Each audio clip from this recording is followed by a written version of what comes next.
Hello everyone, welcome to my channel. I hope everyone is having a wonderful day. Before starting the video, please go ahead and hit the subscribe button and give this video like up. In Genoa City, power isn't just a currency, it's a weapon. And no one wields it more effectively than Victor Newman. On the July 7, 2025 episode of The Young and the Restless, Victor doesn't just respond, he retaliates. After weeks of betrayal, manipulation, and unsettling threats to his family and legacy, the legendary patriarch seizes the moment to strike back. But as Victor lays the groundwork for a ruthless counterattack, the ripple effect is felt throughout the lives of everyone connected to the Newman Empire. This explosive episode is a masterclass in psychological warfare, with a healthy dose of corporate chess, family fractures, and secrets that refuse to stay buried. As Victor tightens his grip, enemies scramble and allies start to question their loyalties. Let's unravel every twist, deception, and jaw-dropping moment in this 3,000-word deep dive into July 7's most shocking developments. Victor Newman is not a man to be underestimated, and certainly not to be provoked. After being blindsided by an internal leak and a corporate betrayal, he has spent the last few days regrouping in silence. But on July 7, silence turns to strategy. The scene opens in Victor's office at Newman Enterprises, where he methodically reviews confidential files delivered by his most trusted private investigator. The documents reveal a shocking connection between one of his closest business partners and a rival company attempting a hostile takeover. Rather than confront the traitor outright, Victor decides to play the long game. He schedules a friendly business dinner at the Newman Ranch, where he plans to bait his adversary into confessing, or slipping up enough to expose their endgame. "I built this empire brick by brick," Victor says, staring out the window, "and I'll burn it down before I let anyone steal it from me." Elsewhere in Genoa City, Adam Newman strolls back into society, the local hotspot, unannounced. Dressed in a sharp suit and wearing a cryptic smirk, his arrival sends shockwaves through the room. Not because he's back, but because of when he's back. Victor's youngest son has a knack for appearing at the most inconvenient moments, and this time is no different. Whispers quickly spread: is Adam back to make peace, or to take advantage of his father's vulnerability? Nick and Victoria, already on edge about their father's recent mood swings, are far from thrilled. Over drinks, the two siblings debate Adam's motives. "Maybe he's here to help Victor," Nick offers. Victoria snorts. "Adam doesn't help, he hijacks." The tension brews. And when Adam receives a cryptic text, "We move tonight," the audience is left wondering just how deep he's embedded in the game. While Victor prepares to set his trap, Nikki Newman isn't convinced that retaliation is the best path forward. She corners her husband in their living room, her voice calm but firm. "This isn't a war, Victor. It's a family. You don't need more enemies, you need peace." Victor responds in his signature low growl, "There's no peace in a kingdom under siege." Nikki's eyes glisten. She knows her husband better than anyone. When Victor begins to plot in silence, people end up in ruin.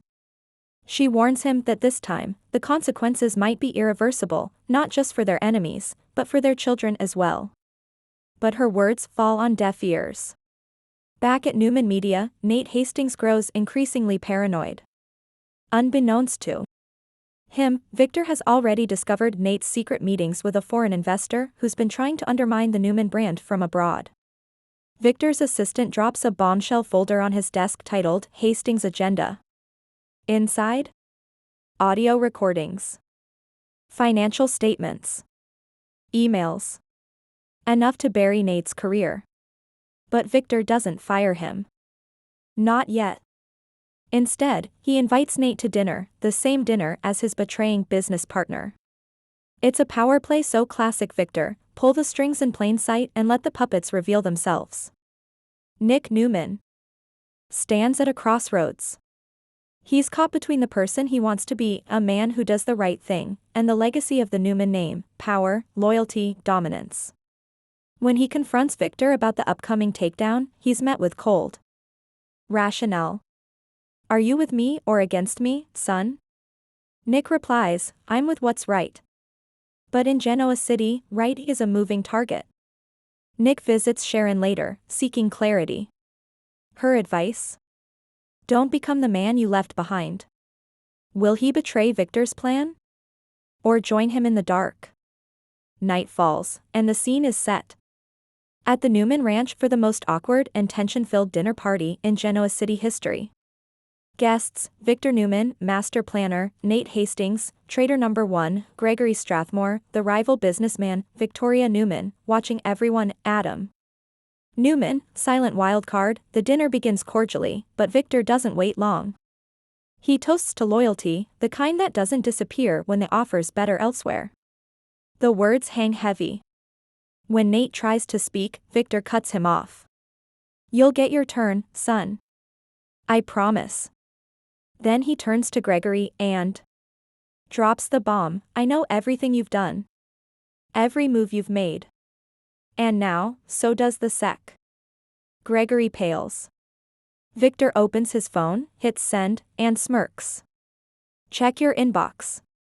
It's a nuclear email. Incriminating documents. Forwarded to the authorities. What follows is pure Y&R chaos. Gregory lunges across the table, shouting that Victor has made a mistake. Security drags him out. Nate tries to explain himself, but Victor waves him off. You gambled with your future. Now deal with the fallout. Adam claps slowly. Well played, old man. Now, about my job. The family is shocked. Adam reveals that he knew about Gregory and Nate, but chose to come back and see if Victor still had his edge. He wasn't disappointed. But the episode doesn't end with Victor's victory. Because Victoria, who had been quietly calculating her own moves, smiles softly as the dinner ends. Later that night, she makes a mysterious phone call. Phase 2 is ready. Victor may have won tonight, but he has no idea what's coming. Could Victoria be pulling the strings now? The final scene of July 7th shows Victor alone in his office, sipping scotch and staring at a portrait of the Newman family. He whispers, "Let them come. I'm ready." And with that, we fade to black. July 7th, 2025, delivers a powerhouse episode of The Young and the Restless, filled with classic Newman drama, strategic brilliance, and unexpected twists. Victor's strike back wasn't just revenge, it was a message: the king still reigns. But what lingers now are the consequences. Will Adam truly rejoin the family, or is this another setup? Can Nate survive the fallout? What exactly is Victoria planning? And has Victor underestimated the very people closest to him? With stakes higher than ever, Genoa City is on the verge of a new war, and Victor Newman just lit the first match.